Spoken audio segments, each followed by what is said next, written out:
Hello लोगोफोर खुलुमबाय। दिनै आं मोनसे गोदान भिडिअ लानानै फैलायबाय। दिनैनि भिडिअआनो जाहैबाय जोङो लार्नार लाइसेन्सखौ माबोरैहाय अनलाइननि गेजेरजों एप्लाइ खालामनो हायो बेखौ आं दिनै नोंथांमोननो दिन्थिगोन। नोंथाङाबो लार्नार लाइसेन्सखौ जेरावबो थाङालासिनो न'आव थानानैनो नोंथांनि मबाइल फननि गेजेरजों नोंथाङा एप्लाइखौ खालामनानै लानो हागोन। भिडिअखौ स्किप खालामाजासिनो जोबजासिम नाय। आं नोंथांमोननो स्टेप बाय स्टेप एप्लाइ प्रसेसखौ दिन्थिलांबाय थागोन आरो जोंहा बेवहाय मा डकुमेन्ट्सनि गोनांथि जायो आरो बेसेबां रांनि गोनांथि जायो बे भिडिअनि गेजेरजों नोंथांमोना फुल डिटेल्स मोनथिनो हागोन। जोङो रेगुलार ड्राइभिं लाइसेन्स एप्लाइ खालामनो थाखाय जोंनो सिगाङाव लार्नार लाइसेन्सखौ एप्लाइ खालामग्रोनांगोन। बेनि उनावसो जोङो रेगुलार ड्राइभिं लाइसेन्सखौ एप्लाइ खालामनो हागोन। लार्नार लाइसेन्सनि भेलिड डेटआ 6 मान्थ थायो। बे 6 मान्थनि गेजेरावनो नोंथाङा ड्राइभिं लाइसेन्सखौ एप्लाइ खालामनानै लानो हागोन। थौदो बिदिब्ला लोगोफोर भिडिअखौ जागायदेरनोसै। दायो नोंथांनि मबाइल एबा लेपटपआव जायखिजाया मोनसे ब्राउजारखौ अपेन खालामनानै लाग्रोदो। दायो आङो बेवहाय आंनि क्रोम ब्राउजारखौ अपेन खालामनानै लाबाय। दानिया नैबेवहाय परिबहन सेवा टाइप खालामनानै नोंथाङा सार्च खालामनानै होब्लानो जाबाय। दायो आङो बेखौ सार्च खालामनानै होबाय। दानिया नैबेवहाय मोनसे फार्स्टनि लिंकआव खनसे थुनानै होदो। लिंकआव थुनानै होनाय लोगो लोगोनो बेफोरबायदि मोनसे इन्टारफेस जाबाय। दानिया गाहायजों एसे स्क्रल डाउन खालामनानै नैबेवहाय ड्राइभिं लार्नार लाइसेन्स बेयाव मरआव थुनानै होब्लानो जाबाय। दानिया बेवहाय स्टेटखौ सेलेक्ट खालामनानै लाब्लानो जाबाय। दानिया बेफोरबायदि मोनसे इन्टारफेस जाबाय। दानिया बेवहाय एप्लाइ फर लार्नार लाइसेन्स बेयाव खनसे थुनानै होदो। दानिया बेवहाय कन्टिनिउआव थुनानै होदो। दानिया बेफोरबायदि मोनसे गोदान इन्टारफेस जाबाय। दानिया बेवहाय जेनेरेलखौ जेनेरेलावनो दोन। बेनिफ्राय बेखौ फार्स्ट अप्सनखौ जेरै दङ ओरैनो सेलेक्ट खालामनानै लाब्लानो जाबाय। बेनिफ्राय साबमिट खालामनानै होब्लानो जाबाय। दानिया बेफोरबायदि मोनसे गोदान इन्टारफेस जाबाय। बेवहाय दङ जोंहा मोननै अप्सन साबमिट भिया आदार अथेन्टिकेसन। बेनि नेक्स्टआव दङ साबमिट उइथाउट आदार अथेन्टिकेसन। दानिया बेवहाय साबमिट भिया आदार अथेन्टिकेसन बेयाव सेलेक्ट खालामनानै साबमिट खालामनानै होब्लानो जाबाय। दानिया बेखौ अके खालामनानै होदो। बेवहाय जोंनिया स्टेटआ अलरेडि सेलेक्ट जानानै दंखायो। बेनिफ्राय आधार नाम्बार बेखौ सेलेक्ट खालामनानै लादो। बेनिफ्राय नै बेवहाय आधार नाम्बारखौ टाइप खालामनानै होदो। बेनिफ्राय जेनेरेट अटिपिआव थुनानै होदो। बेनिफ्राय रेजिस्टार आधार कार्डनि रेजिस्टार मबाइल नाम्बाराव मोनसे अटिपि थांगोन। बे अटिपिखौ बहायनानै नैबेखौ मोनथामखौ टिक होनानै लादो। बेनिफ्राय अथेन्टिकेट अप्सनाव थुनानै होब्लानो जाबाय। दानिया बेवहाय आधार कार्डनि फुल डिटेल्सआ श' जाबाय। बेवहाय जेबो थुनो लागा गैया, जास्ट प्रसिडल' खालामनानै होब्लानो जाबाय। दानिया बेवहायबो आधार कार्डनि एड्रेसानो श' जाखादों। बेवहाय जोंहा मोननैसोल' स्टेपखौ फल' खालामब्लानो जाबाय। बेवहाय गावबा गावनि आरटिअ अफिसखौ सेलेक्ट खालामनानै लाब्लानो जाबाय। बेनिफ्राय नै बेवहाय क्वालिफिकेसनखौ सेलेक्ट खालामनानै लादो। बेनिफ्राय लेन्डलाइन नाम्बाराव जेबो होलायनाङा। बेयाव आधार कार्डआव थानाय मबाइल नाम्बारखौ होनानै लादो।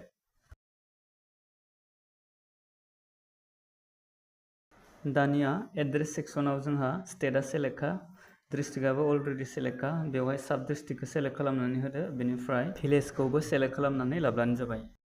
दानिया durations of stay at present address बेवहाय नोंथाङा जोनोमनिफ्राय दा समसिम खै बोसोर थाखो बेखौ नै बेवहाय टाइप खालामनानै होब्लानो जाबाय।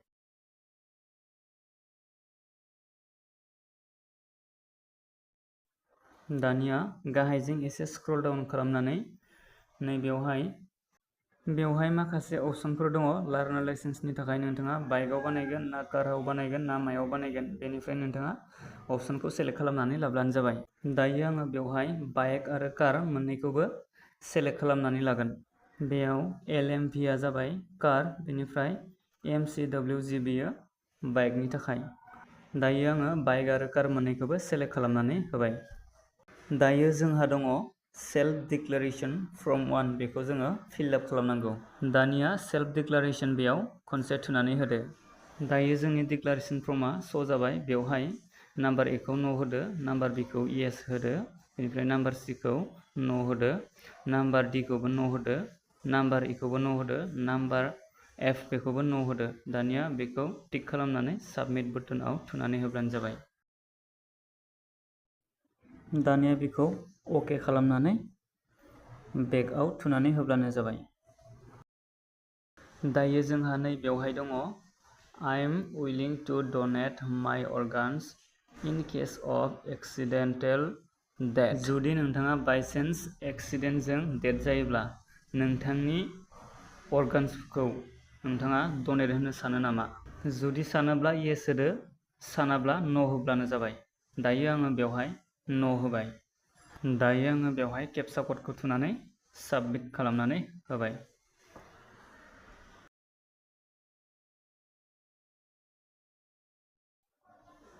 दायो आंनि एप्लिकेसन फर्मआ साक्सेसफुली साबमिट जाबाय।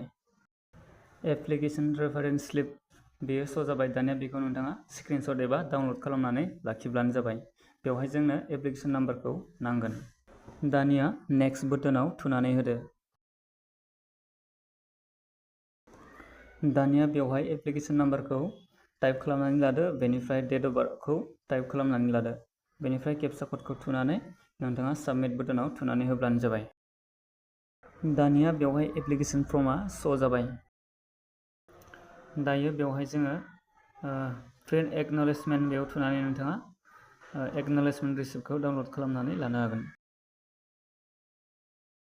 दायो बेवहाय लिरदोंखि एप्लिकेसन साबमिटेड फर कन्टेक्टलेस सार्भिस, नो नीड टु भिजिट आरटिअ अफिस। जोङो दायो लार्नार लाइसेन्सनि थाखाय आरटिअ अफिसाव थांनांगौनि जेबो गोनांथि गैया। दायो जोंहा बेवहाय मोननै स्टेपखौ कमप्लिट खालामनो दंबावो। फार्स्टआव आपल'ड फट' एन्ड सिगनेचार होन दङ, बेनिफ्राय फी पेमेन्ट दाननो गोनां दंबावो। दायो आपल'ड फट' सिगनेचार होनो थाखाय प्रसिडआव थुनानै होदो। दायो जोंहा नै बेवहाय आपल'ड फट', बेयाव जोंहा फट' आपल'ड खालामनायनि गोनांथि गैया, मानोना जोंनिया आधार कार्डनि फट'आनो बेयाव मेट्स खालामखायो। जोङो अनलि सिगनेचारखौल' आपल'ड खालामनानै होब्लानो जाबाय। जोंहा बेवहाय सिगनेचारनि साइजआ 10 KB आरो 20 KB नि गेजेराव जानांगोन। जुदि बिनि गोदोर जायोब्ला बियो एक्सेप्ट जानाय नङा। बेनि फट' फाइल टाइपआ JPEG नङाब्ला JPG जानांगोन। दायो जोङो सिगनेचारनि साइजखौ मिलायनो थाखाय नोंथाङा नैबे पासपर्ट साइज फट' एडिटर बे एप्सखौ प्ले स्ट'राव थांनानै डाउनलड खालामनानै लाब्लानो जाबाय। दायो आंनाव बेयाव डाउनलड दंखायो। दायो बेखौ आङो अपेन खालामनानै लागोन। दायो आङो बेखौ अपेन खालामनानै लाबाय। दानिया नैबेवहाय निउ फट' बेयाव खनसे थुनानै लादो। बेनिफ्राय बेवहाय नोंथाङा एड इयर अन साइज बेयाव थुनानै होदो। बेवहाय इउनिट्सखौ पिक्सेलाव लानानै बरियासे मिलायनानै लाब्लानो जाबाय। दायो आङो सिगनेचारखौ आपल'ड होनो थाखाय ब्रशआव थुनानै होबाय। दानिया बेवहाय नोंथांनि सिगनेचारखौ सेलेक्ट खालामनानै आपल'ड खालामनानै होब्लानो जाबाय। बेनिफ्राय आपल'ड एन्ड भिउ फाइल्सआव खनसे थुनानै होदो। दायो आंनियाव सिगनेचारआ श' जाबाय। गाहायजों एसे स्क्रल डाउन खालामनानै नैबेयावहाय save photo' and signature image file बेयाव खनसे थुनानै होदो।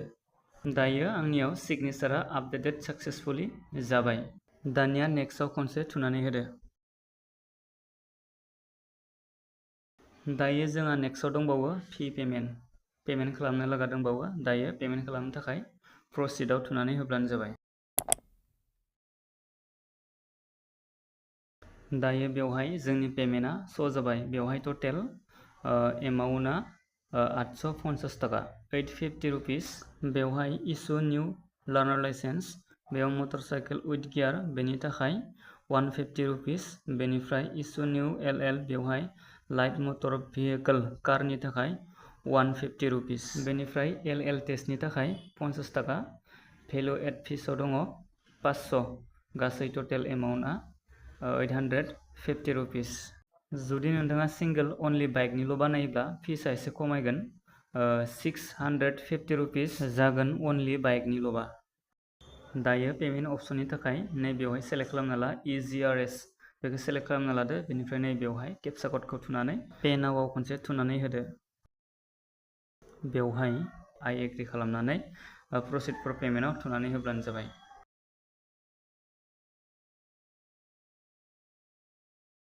दायो आङो बेवहाय पेमेन्ट गेटवेआव सेलेक्ट खालामनानै लागोन, मानोना आङो UPI जों पेमेन्ट खालामगोन।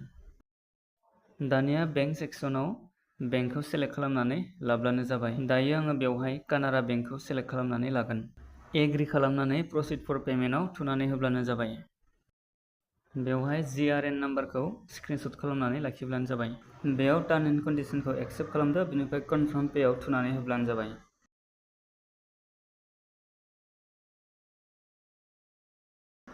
दानिया बेवहाय नोंथांनि गोसो बायदि पेमेन्ट मेथडखौ सेलेक्ट खालामनानै लाब्लानो जाबाय। आं दायो बेवहाय पे बाय एनि UPI एप्स बेयाव थुनानै होबाय, मानोना आङो UPI जों पेमेन्ट खालामगोन। दानिया बेवहाय गावबा गावनि UPI ID खौ थुनानै लादो, बेनिफ्राय भेरिफाइआव थुनानै होब्लानो जाबाय। बेनिफ्राय प्रसिड टु पे बेयाव थुनानै होब्लानो जाबाय।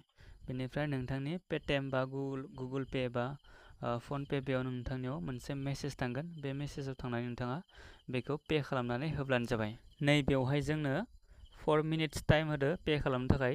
बे 4 मिनिट्सनि गेजेरावनो पेखौ खालामनानै होब्लानो जाबाय। जुदि 4 मिनिट्सआ बारलाङोब्ला बियो पेमेन्टआ केन्सेल जागोन।